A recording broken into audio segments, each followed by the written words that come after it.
Hello guys, வாங்க இப்போ மல்லி சீரியல் ப்ரோமோ பற்றி பார்க்கலாம். இப்போ தான் ஃபர்ஸ்ட் டைம் என் சேனலை பார்க்குறதா இருந்தால் சப்ஸ்கிரைப் பண்ணிக்கோங்க.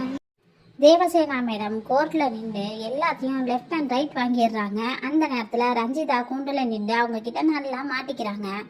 ரஞ்சிதா கிட்ட கேட்குறாங்க, ரேணுகா இறந்த அன்னைக்கு நீங்கள் இந்த ஊர்லேயே இல்லை, உங்கள் ஃபேமிலியோட நீங்கள் ஃப்ளைட்டில் பறந்துக்கிட்டு இருந்தீங்க, அதானே உண்மை அப்படின்னு சொல்லி கேட்குறாங்க. ரஞ்சிதா இல்லை பொய் அப்படின்னு சொல்கிறாங்க. அதுக்கு சாட்சி இருக்கா அப்படின்னு கேட்குறாங்க. அதுக்கு சாட்சி இருக்கு அப்படின்னு சொல்லிட்டு ரஞ்சிதா அப்பா மனோகர் சாரை கூப்பிடுறாங்க. அந்த நேரத்தில் மனோகர் சார் வந்து, ஆமாங்க மேடம், இவங்க சொல்கிறது எல்லாம் உண்மைதான். அந்த நேரத்தில் நாங்கள் ஃப்ளைட்டில் தான் பறந்துக்கிட்டு இருந்தோம். விஜய் ரொம்ப நல்லவர், அவர் கொலை பண்ணியிருக்க மாட்டார் அப்படின்னு சொல்கிறாங்க. இன்பா குட்டியை நிஷா மேடமும் அவங்க அப்பாவும் சேர்ந்து ஸ்கூலுக்கு போக விடாமல் ரூமில் அடைச்சி போடுற வீடியோவையும் தேவசேனா மேடம் கோர்ட்டில் காட்டிடுறாங்க.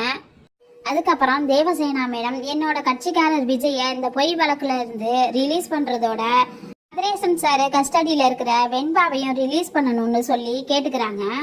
அதுக்கப்புறம் என்ன நடந்துச்சுன்னு அடுத்து வரப்போற கதையில பார்க்கலாம். தேங்க்யூ.